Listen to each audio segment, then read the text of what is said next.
കേരളത്തിൽ വൈദ്യുതി ചാർജ് വർധന സാധാരണ ജനങ്ങളെ ദുരിതത്തിലാക്കുമ്പോൾ അയൽ സംസ്ഥാനമായ തമിഴ്നാട്ടിൽ നിരക്ക് കൂട്ടിയിട്ടും അത് കേരളത്തെക്കാൾ കുറവാണ്. കേരളത്തിൽ 100 മുതൽ 200 യൂണിറ്റ് വരെ വൈദ്യുതി ഉപയോഗിക്കുമ്പോൾ 405 രൂപയോളമാണ് ഉപഭോക്താവിന് ചാർജ് ഇനത്തിൽ വരുന്നത്. തമിഴ്നാട്ടിൽ അത് 225 രൂപ മാത്രമാണ്. തമിഴ്നാടിന് പുറമെ BJP ഭരിക്കുന്ന സംസ്ഥാനങ്ങളിലും നിരക്ക് കേരളത്തിലേക്കാൾ കുറവാണ്. കഴിഞ്ഞ ജൂലൈയിലാണ് തമിഴ്നാട്ടിൽ വൈദ്യുതി നിരക്ക് വർദ്ധിപ്പിച്ചത്. വലിയ പ്രതിഷേധങ്ങളായിരുന്നു അതിനെതിരെ ഉയർന്നത്. എന്നാൽ കൂട്ടിയിട്ടും കേരളത്തെക്കാൾ കുറവാണ് ഇപ്പോഴും തമിഴ്നാട്ടിലെ വൈദ്യുതി നിരക്ക്. ഗാർഹിക ഉപഭോക്താക്കൾക്കും മറ്റെല്ലാ ഉപഭോക്താക്കൾക്കും ശരാശരി 4.83% വർധനവാണ് തമിഴ്നാട് ഇലക്ട്രിസിറ്റി റെഗുലേറ്ററി കമ്മീഷൻ പ്രഖ്യാപിച്ച് ഉത്തരവിറക്കിയത്. എന്നാൽ കേരളത്തിലെ നിരക്ക് വർധനവിനെതിരെ പ്രതിഷേധങ്ങൾ തുടരുമ്പോൾ കൂട്ടിയിട്ടും കേരളത്തിലെ അത്ര നിരക്ക് നമ്മുടെ അയൽപക്കമായ തമിഴ്നാട്ടിൽ ഇല്ല.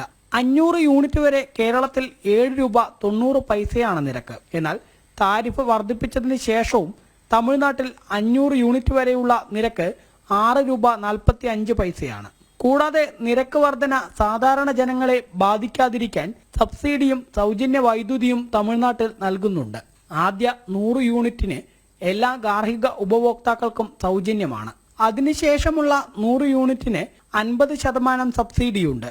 അതിനുശേഷമുള്ള ഉപയോഗത്തിന് മാത്രം അമിത തുക നൽകിയാൽ മതിയാവും. അതായത് 400 യൂണിറ്റ് പ്രതിമാസ ഉപയോഗത്തിന് കേരളത്തിൽ 1935 രൂപ എനർജി ചാർജ് ഇനത്തിൽ മാത്രം നൽകേണ്ടി വരുമ്പോൾ തമിഴ്നാട്ടിൽ അത് 1125 രൂപയാണ്. കേരളത്തിൽ ഫിക്സഡ് ചാർജ് 240 രൂപയാണെങ്കിൽ തമിഴ്നാട്ടിൽ 107 രൂപയാണ്. ഇലക്ട്രിസിറ്റി ഡ്യൂട്ടിയായി എനർജി ചാർജിന്റെ 10%വും ഇന്ധന സർചാർജായി 76 രൂപയും കേരളത്തിൽ വാങ്ങുന്നുണ്ട്. എന്നാൽ ഇത് രണ്ടും തമിഴ്നാട്ടിൽ ഇല്ല. കൂടാതെ തമിഴ്നാട്ടിലെ 2.5 കോടി ഉപഭോക്താക്കളിൽ 1 കോടി ആളുകളും 100 യൂണിറ്റിൽ താഴെ മാത്രം വൈദ്യുതി ഉപയോഗിക്കുന്നവരാണ്. 63 ലക്ഷം ആളുകളാവട്ടെ 200 യൂണിറ്റിൽ താഴെ ഉപയോഗിക്കുന്നവരും. അതുകൊണ്ട് തന്നെ നിരക്ക് വർധനവ് വ്യവസായങ്ങളെയും കൂടുതൽ വൈദ്യുതി ഉപയോഗിക്കുന്നവരെയും മാത്രമാണ് ബാധിക്കുക. എന്നാൽ കേരളത്തിലെ സ്ഥിതി തിരിച്ചാണ്. നിലവിൽ BPL ആനുകൂല്യം കിട്ടാക്കനിയാണ്. 32,000 കണക്ഷനുകൾക്ക് 50 യൂണിറ്റിൽ കുറവ് വൈദ്യുതി ഉപയോഗിച്ചാൽ ചാർജ് നൽകേണ്ട എന്നാണ് ബോർഡ് പറയുന്നത്. എന്നാൽ ഇതിന്റെ ആനുകൂല്യങ്ങൾ കൈപ്പറ്റുന്നവർ നാമമാത്രം മാത്രമാണ്. അതേസമയം BJP ഭരിക്കുന്ന മധ്യപ്രദേശിൽ യൂണിറ്റിന് 6 രൂപ 80 പൈസയാണ് താരിഫ്.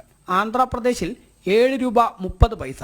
മറ്റ് നിരവധി സംസ്ഥാനങ്ങളിൽ കേരളത്തിലേക്കാൾ നിരക്ക് കുറവാണെന്ന് മാത്രമല്ല ഗാർഹിക ആവശ്യങ്ങൾക്കും കൃഷിക്കും സൗജന്യ വൈദ്യുതിയും സബ്സിഡിയും നൽകുന്നുമുണ്ട്. ജനം, പാലക്കാട്.